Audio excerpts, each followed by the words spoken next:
नमस्कार दोस्तों, आज हम शुरू करने वाले हैं। टॉपिक का नाम है तुल्यांकी भार ज्ञात करने की विधियाँ। क्या है? तुल्यांकी भार ज्ञात करने की विधियाँ। लास्ट वीडियो में हमने तुल्यांकी भार निकालना सिखाया था, ठीक है। आज हम सिखाने वाले हैं कि तुल्यांकी भार ज्ञात करने की कौन कौन सी विधियाँ हैं। सबसे पहले हम जानते हैं सभी विधियों के बारे में, इसके बाद हम इसके बारे में कुछ और सिखाने वाले हैं। सबसे पहले विधि क्या है? हाइड्रोजन विस्थापन विधि। पहली विधि कौन सी है? हाइड्रोजन विस्थापन विधि। अच्छा, बात की जाए अगर थोड़ा सा हम यहीं से जानते हुए चलें कि इस विधि का यूज कब किया जाता है। कि देखो यहाँ नाम से ही क्लियर है, हाइड्रोजन का विस्थापन हो। कब होता है हाइड्रोजन का विस्थापन? कि जब हम किसी धातु की क्रिया अम्ल या क्षार से करा दें तो क्या निकल जाती है? हाइड्रोजन, ठीक है। जब किसी धातु की क्रिया अम्ल या क्षार से करा दें तो क्या निकल जाती है? हाइड्रोजन। तो उस समय हम इस विधि का उपयोग करेंगे, ठीक है। तो यहाँ जो धातु है उसका अगर हमें तुल्यांकी भार ज्ञात करना है तो हमें किस विधि का यूज करना है? हाइड्रोजन विस्थापन विधि का। दूसरा, धातु या अधातु ऑक्साइड बना लेते हैं, धातु या अधातु ऑक्साइड बना लेते हैं तो हमें ऑक्साइड विधि का, इसका ऑक्साइड विधि का उपयोग करना है, ठीक है।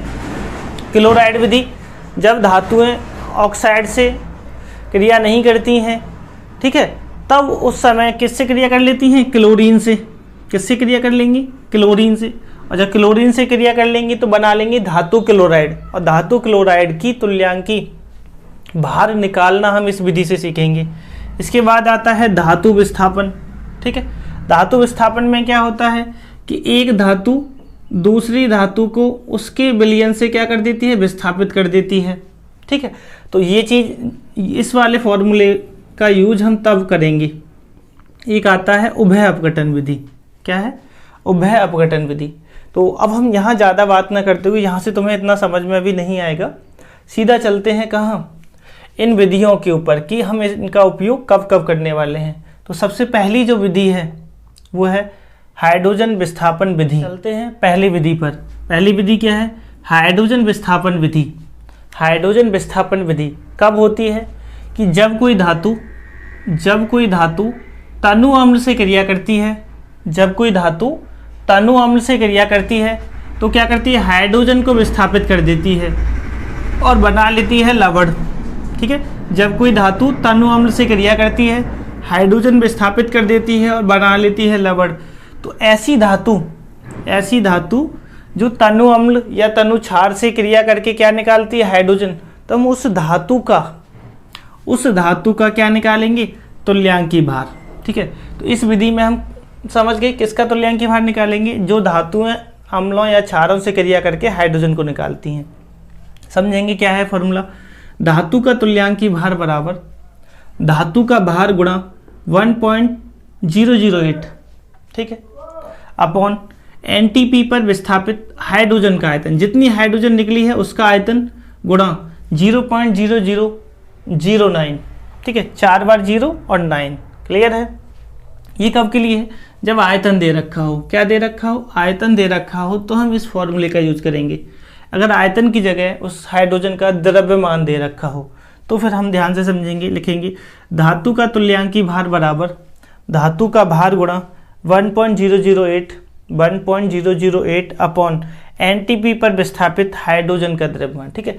अगर आयतन की बात करता है तो हम इसका गुणा कर देते हैं, अगर द्रव्यमान की बात करता है तो हमारा सीधा सा फॉर्मूला हो जाता है। बात क्लियर है? तो चलते हैं, एक दो इसके क्वेश्चन देख लेते हैं फिर आगे बढ़ेंगे। चलते हैं क्वेश्चन पे। क्वेश्चन क्या कह रहा है? क्वेश्चन है 0.90 ग्राम धातु को किसी अम्ल के आधिक्य में डालने पर एनटीपी पर 400 सेंटीमीटर क्यूब हाइड्रोजन गैस उत्पन्न होती है। धातु का तुल्यांकी भार है। धातु का तुल्यांकी भार पूछा है, उस धातु का तुल्यांकी भार पूछा है जिसे हम किसी अम्ल में डालें और हमें हाइड्रोजन गैस प्राप्त होती है। क्लियर है? तो हमने बताया है, यही हम पढ़ा रहे हैं, हाइड्रोजन विस्थापन विधि। तो फॉर्मूला यही है कि धातु का तुल्यांकी भार बराबर, ठीक है, डायरेक्ट ही हम करते हुए चलते हैं। क्या है? धातु का तुल्यांकी भार बराबर बराबर क्या दे रखा है, धातु का भार। तो भाई धातु का भार कितना है, तो धातु का भार है 0.90 ग्राम। तो डायरेक्ट ही लिख देते हैं, फॉर्मूला ये रहा ना, 0.90 गुणा 1.008 अपॉन, आगे है डालने पर 400 सेंटीमीटर क्यूब हाइड्रोजन गैस उत्पन्न होती है। तो भाई आगे कह रहा है एनटीपी पर विस्थापित हाइड्रोजन का आयतन, तो हाइड्रोजन का आयतन कितना है 400 गुणा, आगे गुणा क्या है, इससे कह रहा है तो हमें मालूम है 0.00009, ठीक है। आगे कह रहा है धातु का तुल्यांकी भार, तो हमने बताया धातु का तुल्यांकी भार बराबर धातु का भार गुणा 1.008 बटे हाइड्रोजन का आयतन गुणा 0.0009, ठीक है, 0.00009। अब काटपीट करेंगे।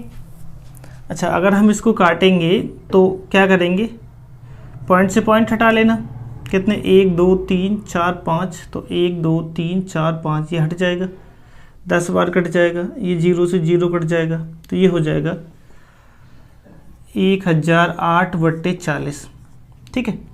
जब हम इसका भाग देंगे तो लगभग कितनी बार जाना चाहिए, लगभग 25.2 आना चाहिए, लगभग कितना आना चाहिए 25.2। बात समझ गए कैसे निकाला, प्रोसेस समझ में आ गया, फॉर्मूला क्लियर है। चलते हैं अब अगली विधि पर। विधि क्या है, ऑक्साइड विधि।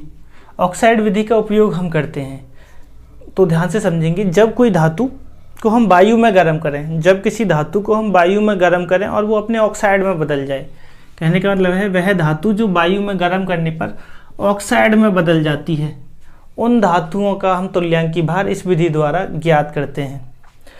ज्ञात कैसे करते हैं, अच्छा कौन कौन सी धातु हैं, तो मैग्नीशियम और कॉपर। तुल्यांकी भार ज्ञात करने का सिंपल सा इसका फॉर्मूला है, क्या है, तुल्यांकी भार बराबर धातु का भार गुणा 8, ठीक है, बटे ऑक्सीजन का तुल्यांकी भार, ऑक्सीजन का द्रव्यमान।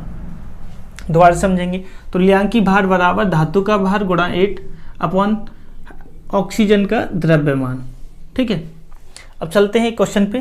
क्वेश्चन क्या कह रहा है, क्वेश्चन है 1.02 ग्राम 1.02 ग्राम धातु के ऑक्सीकरण से, मतलब धातु थी इतनी ग्राम, उसका ऑक्सीकरण हुआ से 1.50 ग्राम धातु ऑक्साइड प्राप्त हुआ, ठीक है। कितना धातु ऑक्साइड प्राप्त हो गया, इतना। तो धातु का तुल्यांकी भार ज्ञात कीजिए। तो समझेंगे हम, लिख देते हैं धातु का तुल्यांकी भार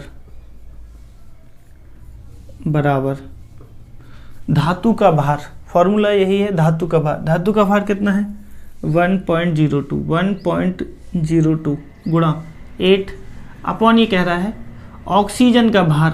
भाई ध्यान से समझना, धातु कितनी थी समझना, धातु थी कितनी 1.02, ठीक है। उसको हमने ऑक्सीजन में गर्म किया तो हो गया धातु और ऑक्सीजन, क्या बन गया धातु ऑक्साइड। इसका भार कितना है 1.50। तो भाई कितनी ऑक्सीजन जुड़ गई इसमें, तो घटा कर निकाल लेंगे ना, तो यहीं लिख लेंगे ऑक्सीजन का भार, ऑक्सीजन का द्रव्यमान। भाई समझो धातु इतनी है, टोटल इतना है, ऑक्सीजन कितना होगा 1.50 माइनस 1.02 कितना हो जाएगा 0.48, ठीक है। धातु इतनी थी, ऑक्सीजन से क्रिया करके इतनी हो गई, तो कहीं ना कहीं ऑक्सीजन जुड़ गई, कितनी जुड़ गई 0.48, निकाल रख दो, कितना हो जाएगा 0.48। अब भाग करो, भाग कर लेना, इसका आंसर लगभग 17 आएगा। आगे चलते हैं अगली विधि पर। क्लोराइड विधि क्या है, जब कोई धातु हाइड्रोजन से और ऑक्सीजन से क्रिया नहीं करती, जब कोई धातु हाइड्रोजन से और ऑक्सीजन से क्रिया नहीं करती, तो वो किसी भी प्रकार से प्रत्यक्ष या अप्रत्यक्ष विधि से क्लोरीन से क्रिया कर लेती है। किससे क्रिया कर लेती है, क्लोरीन से। और क्लोरीन से जब क्रिया कर लेती है तब हम उस कंडीशन में उस धातु का तुल्यांकी भार निकालना चाहते हैं। तो उस तुल्यांकी भार को निकालने के लिए सीधा सा फॉर्मूला है, तुल्यांकी भार बराबर धातु का भार गुणा 35.5 बट्टे क्लोरीन का भार, ठीक है। अब बात आती है कि निकालते कैसे हैं। तो एक क्वेश्चन को हम समझ लेते हैं कि क्वेश्चन है एक तत्व के क्लोराइड में, एक तत्व के क्लोराइड में, कोई भी तत्व हो उसके क्लोराइड में 31% धातु है। ठीक है, तो ये कह रहा है तत्व का तुल्यांकी भार ज्ञात कीजिए। तो समझ लो तत्व का तुल्यांकी भार बराबर क्या हो जाएगा, तत्व का तुल्यांकी भार बराबर, देखो ये कह रहा है धातु का भार। अच्छा पहले एक बात को समझ लो, ऊपर ही हम समझा दें, यही समझाते हैं। धातु का भार कितना है, धातु का भार है 31%। प्रतिशत का मतलब ये है कि 100 में से 31 ग्राम, जैसे 100 ग्राम पूरा बिलियन है, 31 ग्राम जो है वो धातु है। ठीक है, ग्राम में ले लें चलो। ठीक है, तो भाई क्लोरीन कितनी होगी, क्लोरीन का भार कितना होगा भाई, 100 में से 31 है धातु, तो 100 माइनस 31 बराबर कितना हो जाएगा, 69 ग्राम हो जाएगी कौन, क्लोरीन। बात तो समझ रहे हैं ना, 31 धातु तो बचा हुआ कौन रह गया, क्लोरीन। तो अब चलते हैं फॉर्मूले पर। तत्व का तुल्यांकी भार बराबर धातु का भार कितना है, धातु का भार 31 इंटू 35.5, ठीक है, अपॉन क्लोरीन का भार, तो क्लोरीन का कितना है 69। ठीक है, भाग करके बताओ भाई कितना आएगा, बोलो, कर लेना, ये तुम लोग भाग को कर लेना। ठीक है ना, इतनी तो हम उम्मीद कर सकते हैं। आंसर जो आएगा वो इसका होगा 15.94। ठीक है, तो ये तो हमने डायरेक्ट बता दिया है, लेकिन तुम लोग इसको गुणा भाग कर लेना। बात समझ में आई, कुछ नहीं करना, सीधे सीधे फॉर्मूले बेस्ड क्वेश्चन है। तुम्हें लग रहा होगा सर क्या पढ़ा रहे हैं, तो हम तुम्हें बता दें सीधे सीधे फॉर्मूले पर क्वेश्चन आते हैं कि सीधा धातु का परसेंटेज दे रखा है, हमें कुछ नहीं निकालना, भार दे ही रखा है, क्लोरीन का हमने निकाल लिया, फॉर्मूला याद हो बस। क्या याद हो, फॉर्मूला। आगे है धातु विस्थापन विधि। धातु विस्थापन विधि क्या है कि जब कोई एक क्रियाशील धातु कम क्रियाशील धातु को उसके लवण विलयन से विस्थापित कर दे। जैसे हम समझें Fe जो है कॉपर सल्फेट के विलयन से कॉपर को हटा देती है। देखो Fe ने क्या किया, कॉपर को इस कॉपर सल्फेट के विलयन से निकाल दिया। देखो कॉपर कहाँ चला गया, बाहर, और खुद ने उसके साथ एक लवण विलयन बना लिया। ठीक है, तो इस समय हम पढ़ते हैं धातु द्वारा विस्थापन। ठीक है, तो धातु विस्थापन विधि, यहां हम कैसे निकालते हैं तुल्यांकी भार, तो समझेंगे क्या है। जैसे यहीं से समझ लें Fe का भार, इसके लिए फॉर्मूला हो जाएगा Fe का भार बट्टे Cu का भार बराबर Fe का तुल्यांकी भार, Fe का तुल्यांकी भार बट्टे Cu का तुल्यांकी भार। क्लियर है, तुल्यांकी भार। इसको तुम लोग क्या करेंगे, एक बार फॉर्मूले को याद रखेंगे। क्या करेंगे, जो क्रियाशील अत्यधिक क्रियाशील धातु है वो कम क्रियाशील धातु को उसके लवण विलयन से विस्थापित कर देती है। हम इसको वैद्युत रासायनिक श्रेणी में पूरा का पूरा पढ़ते हैं, वहाँ हमें ये सारी चीज़ें सीखने को मिलती है। यहाँ हम बस तुल्यांकी भार को निकालना सीख रहे हैं, तो फॉर्मूले को याद रखना, काफ़ी इंपोर्टेंट फॉर्मूला है। चलते हैं इसके एक क्वेश्चन पे। क्वेश्चन है 0.65 ग्राम जिंक धातु को कॉपर सल्फेट के विलयन में डालने पर 0.64 ग्राम कॉपर अवक्षेपित हो। कहने का मतलब ये है कि जिंक को हम डाल रहे हैं, यहाँ हमने Fe को डाला था, अब इसी फॉर्मूले को हम किसको डाल दें, जिंक को डाल दें कॉपर सल्फेट के विलयन में, तो क्या निकल जाएगा, कॉपर, और क्या मिल जाएगा, जिंक सल्फेट। तो ये कहता है कि इतने ग्राम कॉपर प्राप्त हुआ। ठीक है, आगे यदि कॉपर का तुल्यांकी भार 32 है तो जिंक का तुल्यांकी भार ज्ञात कीजिए। कुछ नहीं है, सीधा सीधा फॉर्मूला लिखना है। क्या लिखना है, इधर से लिख देते हैं, कॉपर का भार बट्टे दूसरा शब्द क्या है, जिंक, जिंक का भार बराबर कॉपर का तुल्यांकी भार, तुल्यांकी भार बट्टे जिंक का तुल्यांकी भार, जिंक का तुल्यांकी भार। बस रख दो भाई। कॉपर का भार कितना है, कॉपर का भार है इतना। ठीक है, 0.64 बटे जिंक का भार, तो जिंक का है 0.65 बराबर कॉपर का तुल्यांकी भार दे रखा है, कॉपर का तुल्यांकी भार 32 है, कितना है 32, और जिंक का तुल्यांकी भार निकालना है, तुल्यांकी भार। अच्छा सीधा सीधा 2 बार कट जाएगा ना ये 0.02 बार, इसको इधर ले जाएंगे उसको उधर ले जाएंगे तो क्या हो जाएगा ये हो जाएगा 0.65 बट्टे 0.02, पॉइंट से पॉइंट हटा दो काट दो, कितनी बार जाएगा 32.2 पंजे 10 5 बार। ठीक है, समझ रहे हैं ना, ऐसे भी कर सकते थे, इसका गुणा इधर कर दो इसको इधर और ये भाग में चला जाता। ठीक है, जोड़ घटाओ तो हम उम्मीद करते हैं कि आप लोग जानते होंगे, इनके बारे में कोई परेशानी नहीं होनी चाहिए। परेशानी थी हमें इस क्वेश्चन को आंसर निकालने की, तो आंसर हमने निकाल लिया। कैसे निकाला, जिंक का भार दे रखा था, उसने कहा इतनी कॉपर निकलती है, तो कॉपर का भी भार हमें पता चल गया। कॉपर का तुल्यांकी भार दे रखा था, जिंक का तुल्यांकी भार हमने इससे ज्ञात कर लिया। क्लियर है, बात समझ में आई। कब है, यदि धातु का विस्थापन एक तरफ से हो, अगर दोनों तरफ से विस्थापन हो तो वह अपघटन विधि का मतलब ये है कि दोनों ही तरफ से क्या हो रहा हो, अपघटन हो रहा हो। जैसे कि एक धातु लवण अभिकर्मक से क्रिया करे और अविलेय लवण बना ले और उसके साथ एक यौगिक निकल जाए, इसको समझ लेंगे। जैसे NaCl AgNO3 से क्रिया कर ले, ठीक है, तो भाई क्या निकलेगा, AgCl निकल जाएगा। क्या निकल गया, AgCl हमें प्राप्त हो जाएगा और क्या बन जाएगा NaNO3। देखो दोनों तरफ से अपघटन कैसे है, ध्यान से समझेंगे।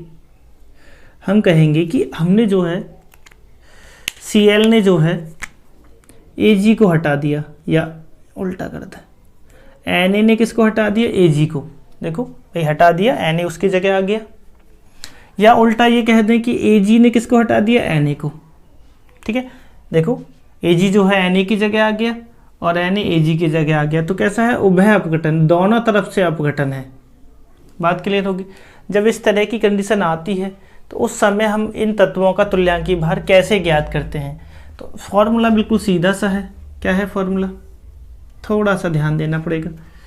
AB का भार बट्टे AC का भार, AB का भार बट्टे AC का भार, और A प्लस B का तुल्यांकी भार, मतलब A का तुल्यांकी भार प्लस B का तुल्यांकी भार बट्टे A का तुल्यांकी भार प्लस C का तुल्यांकी भार। बात समझ में आ रही है। अब चलते हैं एक क्वेश्चन पे, क्योंकि हम यहाँ से ज़्यादा चीज़ें सीखेंगे एक क्वेश्चन से। तो एक काम करते हैं, क्वेश्चन को यही क्वेश्चन ले लेते हैं, बस इसमें कुछ हम वैल्यू रख देते हैं। चलते हैं, ठीक है। बहुत इंपॉर्टेंट क्वेश्चन है, क्योंकि यहाँ से ही हम सारी चीज़ें सीख पाएंगे। क्वेश्चन है हमारा कि 1.64 ग्राम NaCl के बिलियन में, NaCl का भार कितना दे रखा है, 1.64 ग्राम। ठीक है, चाहो तो तुम लोग इन चीज़ों को कहीं नोट कर लिया करो ना, कि NaCl का भार कितना दे रखा है, तुरंत की तुरंत 1.64 ग्राम। ठीक है, बिलियन में AgNO3 का बिलियन मिलाने पर, दोबारा से समझेंगे, NaCl का बिलियन है, इसमें क्या मिला दिया इन्होंने, AgNO3। ठीक है, मिलाने पर 4 ग्राम AgCl प्राप्त हुआ, तो AgCl का भार भी दे रखा है कितना, 4, तो क्या प्राप्त होगा, AgCl।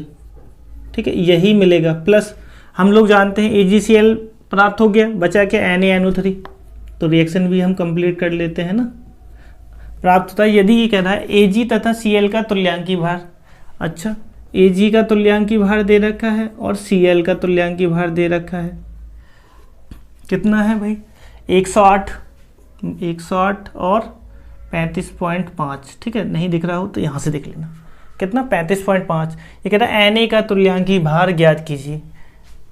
थोड़ा सा बड़ा क्वेश्चन लगता है, लेकिन जब तुम 1-2 बार प्रैक्टिस करोगे तो सीख जाओगे। बस इतनी सारी वैल्यू दे रखी है, बाकी हमें निकालना है। तो अभी हमने जस्ट सिखाया था किस किस को लेना है, NaCl को और AgCl को। क्यों, क्योंकि भाई इन दोनों का ही क्वेश्चन में जिक्र किया है।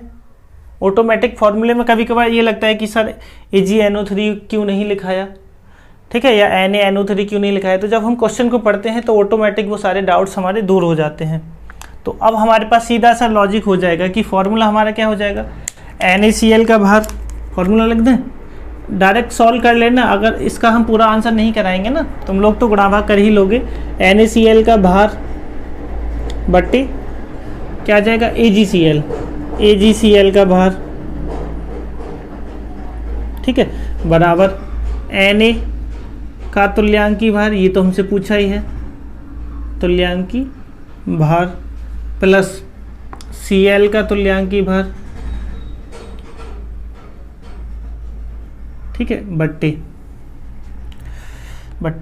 Ag का तुल्यांकी भार, Ag का तुल्यांकी भार। अच्छा थोड़ा फास्ट इसको कर लेना, अब तो समझ गए हैं। Cl का तुल्यांकी भार, Cl का तुल्यांकी भार, अच्छा फॉर्मूले में रख दो। NaCl का भार कितना है, 1.64 बटे AgCl का भार कितना है, 4, ठीक है, बराबर Na का तुल्यांकी भार पूछा है तो डायरेक्ट ही लिख लेना, Na का तुल्यांकी भार प्लस Cl का तुल्यांकी भार दे रखा है 35.5, ठीक है, नहीं देता तो वैसे भी हमने अब तो मैं निकालना सिखा दिया है। आगे Ag का तुल्यांकी भार कितना है, 108 प्लस Cl का तुल्यांकी भार 35.5, ठीक है, समझ रहे हैं। अब तो कुछ है नहीं, इन दोनों को जोड़ेंगे, इधर गुणा कर लेंगे, ठीक है, इन दोनों को जोड़ेंगे, इधर गुणा कर लेंगे, या यहाँ से तुम डायरेक्ट ही भाग दे देंगे तो ये भी कट जाएगा। तो यहाँ से जो हमारा डायरेक्ट ही क्या निकल जाएगा, Na का तुल्यांकी भार। अगर हम इसका गुणा भाग कराएंगे तो बहुत लंबा टाइम हो जाएगा, वीडियो वैसे भी बड़ी होती जा रही है, ठीक है। उम्मीद करते हैं कि आप इन सभी चीज़ों को सीख गए होंगे, यहाँ से तुल्यांकी भार निकालना सीख गए होंगे। अगर तुम्हें किसी और टॉपिक पर पहले वीडियो चाहिए तो हमें सभी लोग कमेंट कर देना, उस टॉपिक को हम पहले पढ़ा देंगे, ठीक है ना। तो मिलते हैं आपसे नई वीडियो में, तब तक के लिए जय हिंद।